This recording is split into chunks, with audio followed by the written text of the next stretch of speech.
There's some stuff. We'd have to go finish it. They're unfinished things. They're not like records sitting around waiting to be put. We put most of the good stuff on the Toto 20 album. You know, it's not like we have. There's a few things lying around, but we'd have to go in and do vocals and put a solo on, and produce it up and mix it. So it's almost like doing new stuff. So the question would be: is it good enough to put out, or should we write some new stuff and do that? There might be an interesting track or two to dig out of the vaults, but they would require work and time, and we have to get through all the legal stuff before we can even consider the creative aspect. And then we're in a lawsuit with Sony as well over royalties owed to us. It's just amazing that you do something and it's all legit, and they're supposed to pay, and they don't want to pay.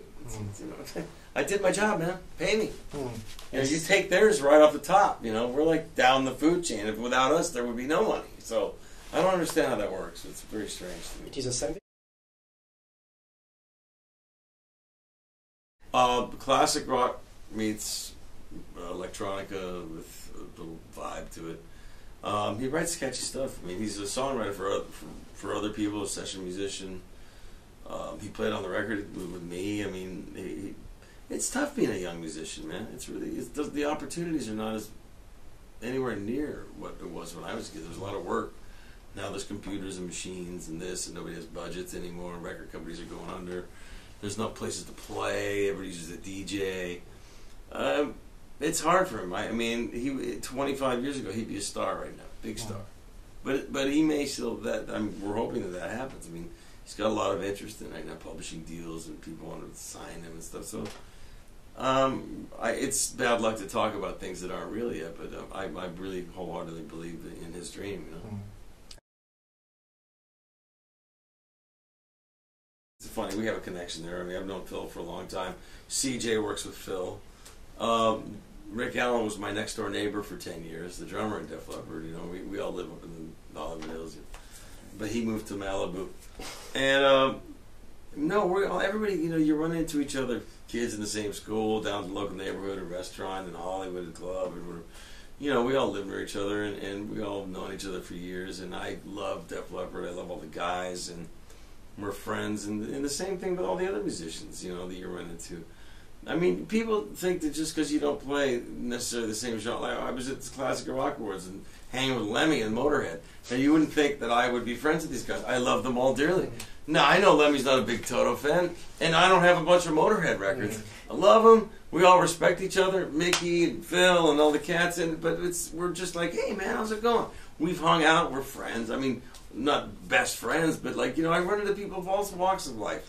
You know, punk, musicians, metal guys, you know, beboppers, country musicians, pop artists, R&B artists, classical musicians. You know, I mean, I like everything. You know, we relate to each other's lives.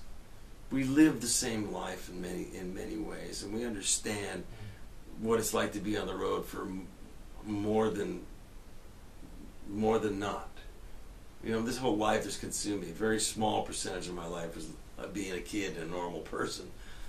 Once I became a teenager, that's all I know. So you're looking at 40 plus years of my life doing this. That's not a normal life for anybody. You know, it's an extraordinary life. It's a lot of fun, but you know, it has its price. It's not all champagne, caviar, and money, and girls, and all that. This stuff the tabloids like to portray. I mean, you know, sure, we've all had fun and all that. I mean, you know, it's not like a miserable job at all. It's my dream. I'm living my dream. But there's a dark, lonely side to it that people don't necessarily see. It costly in relationships, costly in time, watching your children grow up. Isolation, you go from high highs to low lows. It's like being bipolar without really being bipolar. You're leading a bipolar life, which is up, down, up, down. You're confused of what emotions to feel. Great highs, great lows.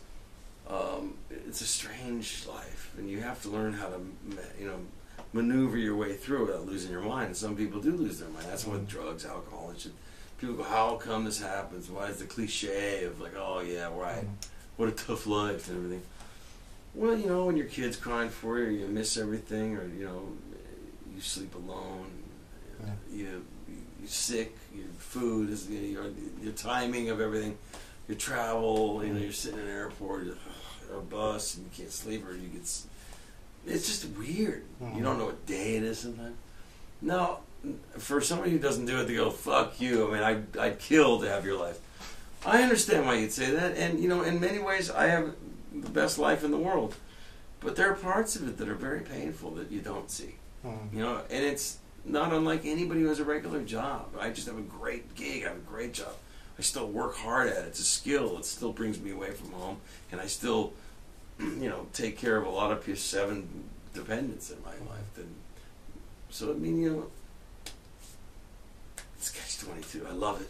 I really love it. It's a great honor and the best thing that ever happened in my life. But it's been costly in the emotional, personal side.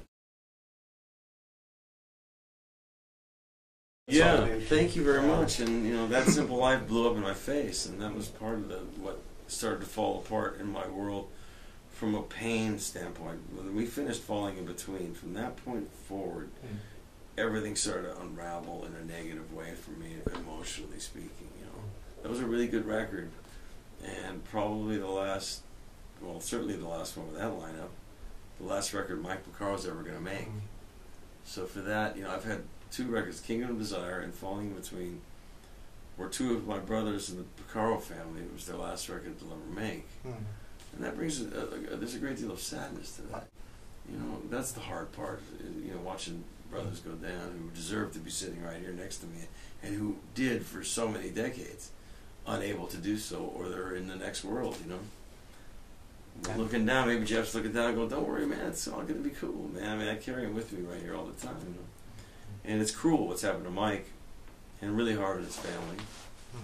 So that's why having Stevie with me really means a lot, that we're together, because there's only a handful of us that know what it all really feels like to be part of our little thing, and that's why Mick and Keith have their little thing, they end up, and Charlie can look at each other. I'm sure I'm guessing this, but I know, because what we have when we look at each other sometimes is an unspoken look, like you gotta take a sigh and go, bro, how do you explain? You can't explain this to anybody.